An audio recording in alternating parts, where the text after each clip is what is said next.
Ready. আসসালামু আলাইকুম। সৃষ্টি রেসিডেন্সিয়াল স্কুলের অনলাইন ক্লাসে সপ্তম শ্রেণীর শিক্ষার্থীদের স্বাগত জানাচ্ছি। আশা করি তোমরা ভালো আছো। আজকে আমি তাপমাত্রা থেকে একটি সৃজনশীল তোমাদের আলোচনা করব। প্রথমে সৃজনশীলটা হচ্ছে আমরা জানি সেন্টিগ্রেড এবং ফারেনহাইট স্কেলের মধ্যে যে সমীকরণ, সেই সমীকরণটা হচ্ছে C/5 সমান 8-32/9। এটা ছিল সেলসিয়াস এবং ফারেনহাইট স্কেলের একটা সমীকরণ। এই সমীকরণ থেকেই আমরা একটা উদ্দীপক সৃষ্টি নিয়েছি আর কি। সেটা হচ্ছে প্রথমে হচ্ছে আমাদের এই সমীকরণ হচ্ছে তাপ সঞ্চালন কাকে বলে। আমরা আলোচনা করছিলাম যে তাপ সঞ্চালন অর্থাৎ তাপ বেশি তাপমাত্রার স্থান থেকে কম তাপমাত্রার স্থানে যেতে পারে। অর্থাৎ যে তাপমাত্রাটা যার তাপমাত্রাটা বেশি থাকে আর যার তাপমাত্রা কম থাকে, সেই বেশি তাপমাত্রার থেকে কম তাপমাত্রার বস্তুকে তাপ দিতে পারে, সেটাই হচ্ছে তাপের সঞ্চালন। তো সংজ্ঞাটা যদি আমরা এভাবে বলি যে তাপ বেশি তাপমাত্রার স্থান থেকে কম তাপমাত্রার স্থানে যেতে পারে, তাপের এই স্থান পরিবর্তনকে তাপ সঞ্চালন বলে। তাপের এই স্থান পরিবর্তনকে তাপের সঞ্চালন বলে। তাহলে তাপের স্থান পরিবর্তন করাকে তাপ সঞ্চালন বলে। তাপ দ্বারা কিভাবে ইঞ্জিন চালানো যায়? তাপ দ্বারা কিভাবে ইঞ্জিন চালানো যায়? তাপের ফলে গ্যাসের প্রসারণকে কাজে লাগিয়ে ইঞ্জিন চালানো হয়। গ্যাসের যে প্রসারণ হয়, সেই প্রসারণকে কাজে লাগিয়ে ইঞ্জিন চালানো হয়।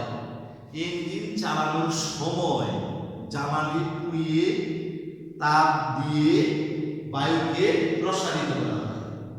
বায়ুকে কি করা হয়? প্রসারিত করা হয়। আর প্রসারিত বায়ু যে ধাক্কা দেয়, তার ফলে কি করে ইঞ্জিন চালানো যায়। প্রসারিত বায়ু তোমার ধাক্কা দিবে আর এটা ব্যবহার করে ইঞ্জিন চালানো যায়। তাহলে আমরা কি শিখলাম? তাপ দ্বারা কিভাবে ইঞ্জিন চালানো যায়। তাহলে আমরা দেখলাম যে তাপের ফলে গ্যাসের প্রসারণকে কাজে লাগিয়ে ইঞ্জিন চালানো যায়। অর্থাৎ ইঞ্জিন চালানোর সময় জ্বালানি পুড়িয়ে তাপ দিয়ে বায়ুকে প্রসারিত করা হয়। আর এই প্রসারিত বায়ু যে ধাক্কা দেয়, তা ব্যবহার করে ইঞ্জিন চালানো যায়। গ, যদি সি এর মান 39 ডিগ্রি সেলসিয়াস হয়, তবে এফ এর মান নির্ণয় করো। তাহলে শিক্ষার্থীরা এখানে সি এর মান অর্থাৎ এখানে সি অর্থাৎ সি হচ্ছে সেলসিয়াস, স্কেলের তাপমাত্রা 39 ডিগ্রি সেলসিয়াস, 39 ডিগ্রি সেলসিয়াস। তাহলে এফ কত? এফ অর্থাৎ ফারেনহাইট স্কেলে এটা কত হবে? তাহলে আমরা পুরো সমীকরণ থেকে লিখতে পারি যে C/5 সমান F-32/9 বা সি এর মান হচ্ছে কত?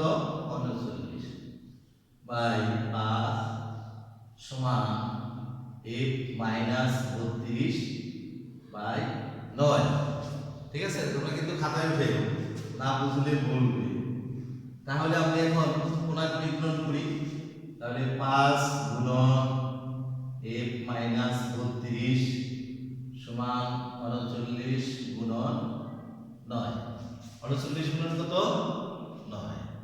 তাহলে এখানে আমরা যদি গুণন করি 5 দিয়ে গুণন করতেছি, আর এগুলো 5 গুণে 10, 7 হলো 1, 3, 5, 15, আর এটা 16, 9, 9, 81, 1, হাতে হলো আমার 8, 3, 9, 27, 27 আর 8 কত?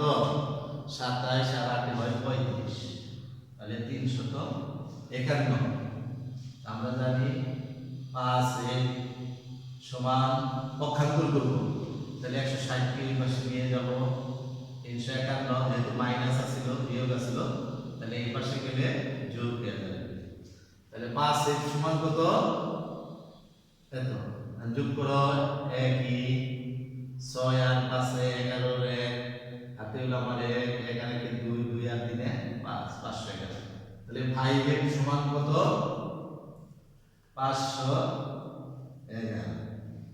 থেকে আমরা লিখতে পারি সমান এফ সমান কত, এফ সমান তাহলে কম হবে 511 এর তুমি ভাগ দিবা 5 দিয়ে, ঠিক আছে। এখন এটা আমরা ভাগ করে দিই, ক্যালকুলেটর দিয়ে ভাগ করতে পারো, এমনি ভাগ করতে পারি আমরা।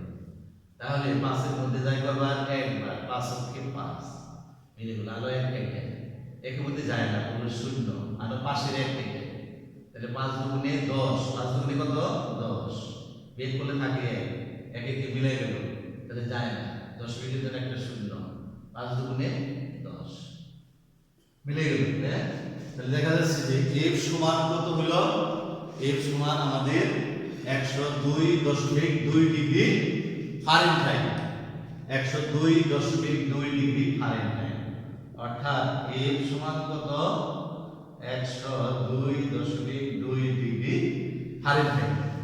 আমাদের এটি ছিল যদি সি এর মান 39 ডিগ্রি সেলসিয়াস হয় তবে এফ এর মান কত, তাহলে আমরা পাইলাম এফ এর মান হচ্ছে 102.2 ডিগ্রি ফারেনহাইট।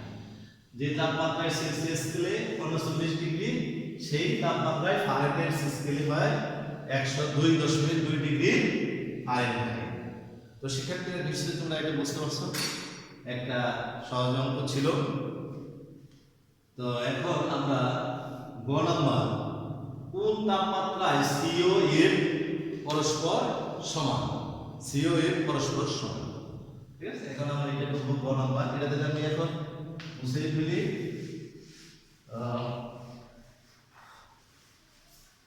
তাহলে আমরা ধরি যে সিও এর পরস্পর সমান, সেই সমান, তাহলে আমরা লিখতে পারি যে সিও এর পরস্পর সমান, কোন তাপমাত্রায় সিও এর পরস্পর সমান, তাহলে আমরা লিখতে পারি যে সি এর পরস্পর সমান, যে প্রশ্ন মতে গ নাম্বার, প্রশ্ন মতে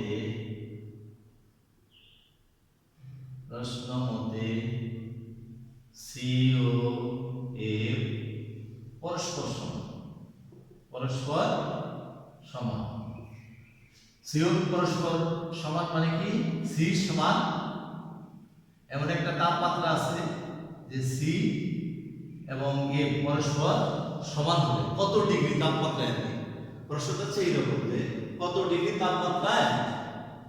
তাপমাত্রায় সিও এর পরস্পর সমান। আমরা জানি অর্থাৎ সি সমান এফ অথবা এফ সমান সি। আমরা উপরের সমীকরণ থেকে যে আমরা জানি যে